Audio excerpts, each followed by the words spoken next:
বলরামকে হসপিটালে মারতে এলে গৌরবকে শুট করতে চায় নন্দিনী। হ্যাঁ বন্ধুরা, এমনটাই দেখা যাবে। বিস্তারিত জানতে ভিডিওটিতে লাইক দিয়ে চ্যানেলটি সাবস্ক্রাইব করে শুরু থেকে শেষ অবধি দেখতে থাকো।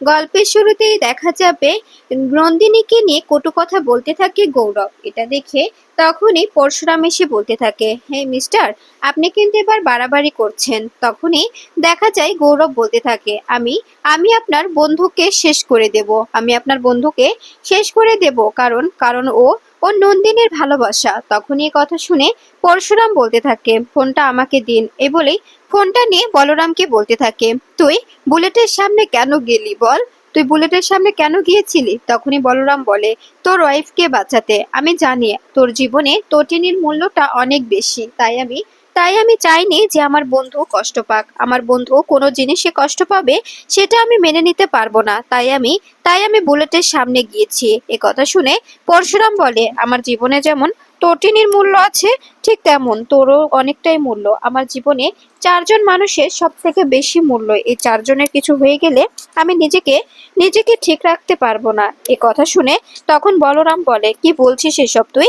তখনই পরশুরাম বলে, হ্যাঁ, এক তটিনী, দুই লাট্টু, তিন পিকু, আর চার হচ্ছিস তুই। এই চারজনের যদি কিছু হয়ে যায় আমি নিজেকে কখনো ক্ষমা করতে পারবো না, নিজেকে কখনো ঠিক রাখতে পারবো না। এরপরে দেখা যাবে বলরাম বলতে থাকে, কিন্তু কিন্তু তোর জন্য যদি আমাকে নিজের জীবনটা দিতে হয়, আমি নিজের জীবন দিতেও রাজি আছি, কিন্তু আমি তোর কোনো কষ্ট সহ্য করতে পারবো না বন্ধু।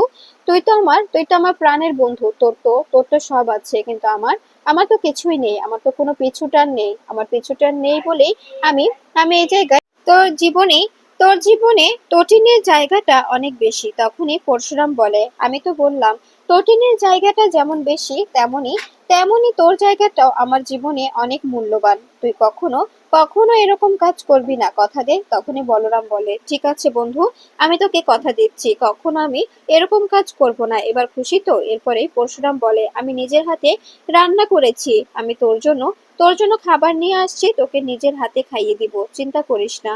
তখনই বলরাম বলে, কি রান্না হয়েছে রে? তখনই পরশুরাম রান্না বান্নার কথা বললে তখনই বলরাম বলতে থাকে, তবে তো আজকে জমে যাবে তাই না, জমে যাবে খাওয়াটা। এগুলোই ফোনটা কেটে দেয়। এরপরেই দেখা যায় পরশুরাম গৌরবকে বলতে থাকে, নারীদের সম্মান করতে শিখুন। এরপরে গৌরব বাজে কথা বলতে গেলে তখনই পরশুরাম গৌরবের মুখ চেপে ধরে আর বলতে থাকে, মুখ সামলে কথা বলুন। এভাবে এভাবে নারীকে অসম্মান করার কোনো অধিকার নেই আপনার। আপনি কি করে পারেন আমাদের বডিকে অসম্মানিত করতে? আপনার তো লজ্জা পাওয়া উচিত। ঠিক তখনই বাবিনী এসে বলতে থাকে, গৌরব, একটা খবর দেওয়ার ছিল, একটা খবর দিতে এসেছি। এ কথা শুনে তখন গৌরব বলে, কি খবর? এরপরে এরপরে দেখা যাবে বাবিন বলতে থাকে, আমাদের আমাদের কোম্পানিতে যে কনসাইনমেন্টটা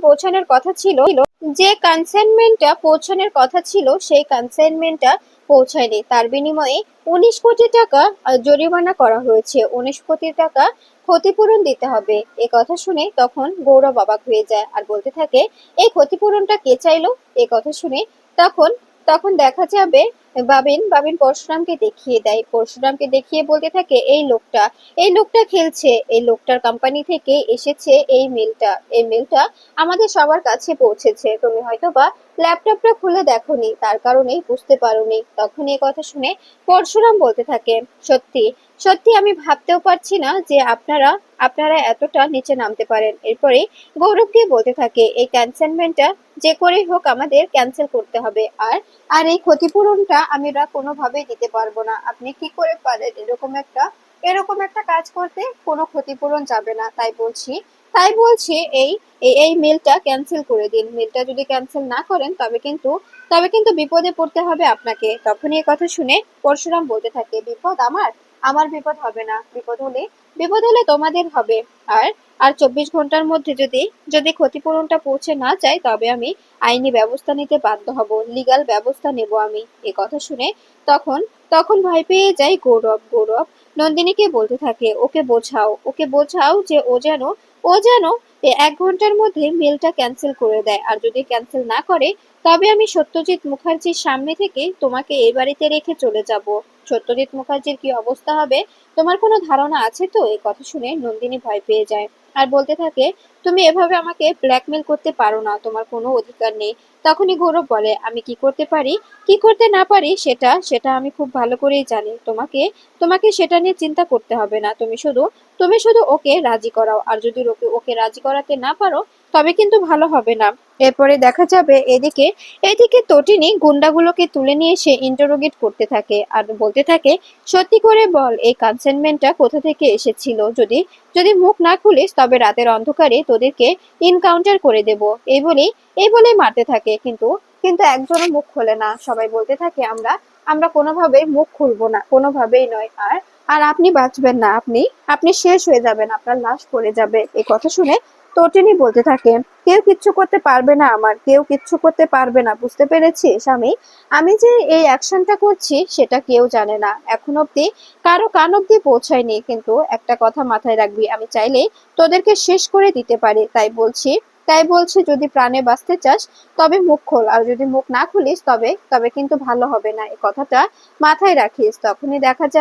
তখনই গুন্ডাগুলো বলতে থাকে, আমরা আমরা বলে দেব যে এই মিশনে আপনি আছেন, আর যদি আমরা বলতে না পারি তবে তবে আমাদেরকে আপনি চেনেন না। তখনই দেখা যাবে তটিনী বলে, তোদেরকে কি করব আমি, তোরা কোনোভাবে চিন্তাও করতে পারছিস না। তোদেরকে এখানেই পুঁতে রেখে দেব। তখনই এ কথা শুনে দেখা যাবে গুন্ডাগুলো বলতে থাকে, আমাদের ছেড়ে দিন, তা না হলে কিন্তু আপনি পস্তাবেন, আপনার ভালো হবে না। তখন তটিনী বলে, আমার ভালো হবে কি খারাপ হবে সেটা তোদেরকে ভাবতে হবে না, তোরা শুধু মুখ খোল। আর যদি মুখ না খুলিস তবে তো বুঝতেই পারছিস সেখানে কি হয়ে যাবে। এখানে এখানে তুল কান্নাম কাণ্ড বাঁধিয়ে ছেড়ে দেব, এ কথাটা মাথায় রাখিস। এরপরে দেখা যাবে এদিকে এদিকে আয়ুষী বলতে থাকে, আমি বুঝতে পারছি না কারণ শিবপ্রসাদ গাঙ্গুলি সারাটা দিন এখানেই ছিল। ও নতুন জামাইয়ের জন্য রান্না বান্না করছিল, নতুন জামাইয়ের জন্য সমস্ত ব্যবস্থা করছিল। তবে তবে এই মালগুলো কোথায় গেল আর কেই বা সরালো? এটা তো ওর পক্ষে সম্ভব না, কারণ ও তো বাড়ি থেকে বেরোয়নি, তাই না? তখনই দেখা যাবে এ কথা শুনে এ কথা শুনে বিজিত বলতে থাকে, এটা ঠিক বলেছো তুমি, কিন্তু কিন্তু এটা কি করে সম্ভব? কে করতে পারে এই কাজটা? কে করতে পারে? কর্ণ চ্যাটার্জির প্ল্যান ছিল যে পরশুরামকে যে কোনো মূল্যে বাড়িতে আটকে রাখবে। ওকে বাড়িতে আটকে রাখতে পারলে তবে ও কোনোভাবে ওখানে পৌঁছাবে না, আর আমাদের ডিলটা কমপ্লিট হয়ে যাবে। কিন্তু কিন্তু ওখানে তো ও পৌঁছায়নি। তবে কে করলো এই কাজটা? কে করতে পারে? কে আছে এর পিছনে? আমাদের খুঁজে বের করতে হবে, যে কোনো মূল্যে খুঁজে বের করতেই হবে, তা না হলে খুব বড় বিপদে পড়ে যেতে হবে। তখনই দেখা যাবে এ কথা শুনে আয়ুষী বলে, কে হতে পারে? তোমার কি কারোর উপরে ডাউট হচ্ছে? এরপরে এরপরে আয়ুষী বলতে থাকে, আচ্ছা, ও কি অন্য কাউকে দিয়ে করাতে পারে? তখনই বিজিত বলে, সেটাই তো লাখ টাকার প্রশ্ন। ও কি অন্য কাউকে দিয়ে করিয়েছে, নাকি নাকি অন্য কেউ খেলাটা খেলছে? শুধুমাত্র শুধুমাত্র আমরা ভাবছি পরশুরামই হয়তো বা এই খেলাটা খেলছে, কিন্তু পরশুরাম ছাড়াও অন্য কেউ যে খেলার পেছনে থাকতে পারে সেটা সেটা আমাদের খুঁজে বের করতে হবে। এরপরে দেখা যাবে বিজিত বিজিত পরশুরামের পিএকে ফোন করে বলতে থাকে, আমি আমি বিজিত লাহিড়ী বলছি। তখনই দেখা যাবে মেয়েটি বলতে থাকে, হ্যাঁ মিস্টার লাহিড়ী, বলুন, কি বলবেন? এ কথা শুনে বিজিত বলে, তুমি তো আমাকে স্যার বলে ডাকতে, তবে আজকে মিস্টার লাহিড়ী, এটার মানে কি? তখনই দেখা যাবে এর কথা শুনে পরশুরামের পিএ বলতে থাকে, যেদিন থেকে শিবপ্রসাদ গাঙ্গুলি এই অফিসের মালিক হয়েছে সেদিন থেকে আমি শুধুমাত্র শিবপ্রসাদ গাঙ্গুলিকেই স্যার বলে সম্বোধন করি, তাছাড়া অন্য কাউকে নয়। এ কথা শুনে তখন বিজিত বলে, ও তাই তাই তার মানে কিছু একটা তো ঘটেছে, তাই না? সত্যি করে বলো, আমাদের কাছে যে মেলটা এসেছে সে মেলটা কে করেছে? কে করতে পারে মেলটা? এটা অবশ্যই শিবপ্রসাদ গাঙ্গুলির সেই ল্যাপটপ থেকেই করা হয়েছে। এরপরে দেখা যাবে এ কথা শুনে তখন তটিনী এসে বলতে থাকে, কেন এতটা এতটা চিন্তিত কেন তুমি? এতটা চিন্তার কারণ কেন তোমার? তোমার তো এসবে চিন্তা করার কথা নয়, মিস্টার বিজিত লাহিড়ী।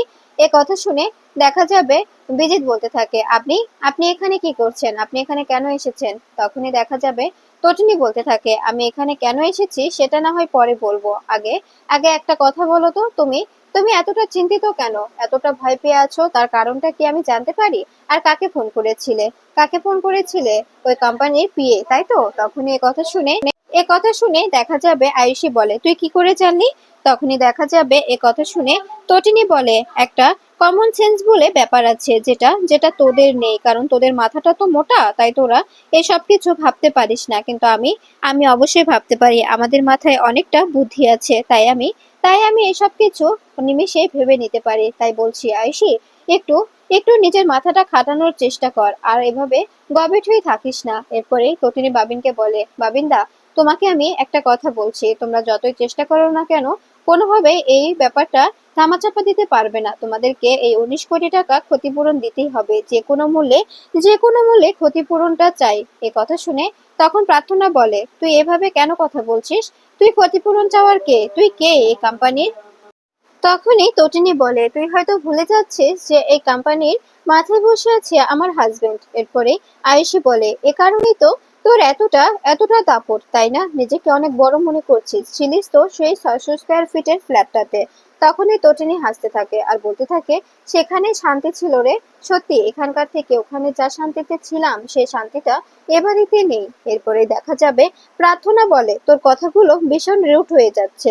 এরপরে তটিনী বলতে থাকে, শোন আয়ুষী, একটা কথা বলছি, নিজের মাথাটা একটু একটু খোলার চেষ্টা কর। মাথাটা অনেক অনেক মোটা হয়ে গেছে, আর মাথাটা মোটা রাখিস না, একটু পাতলা করার চেষ্টা কর। তখনই আয়ুষী বলে, শোন শোন সর্দি ভাই, তোর থেকে আমি কোনো জ্ঞান নিতে চাই না, তোর সঙ্গে কথা বলার কোনো রকম কোনো ইচ্ছে আমার নেই। তুই প্লিজ এখান থেকে যা, আর তুই এখান থেকে যে গেলে আমি একটু শান্তিতে শান্তিতে থাকতে পারি। তোর জন্য আমার একটুও ভালো লাগছে না, তোর কথাগুলো সত্যি আমার সহ্য হচ্ছে না।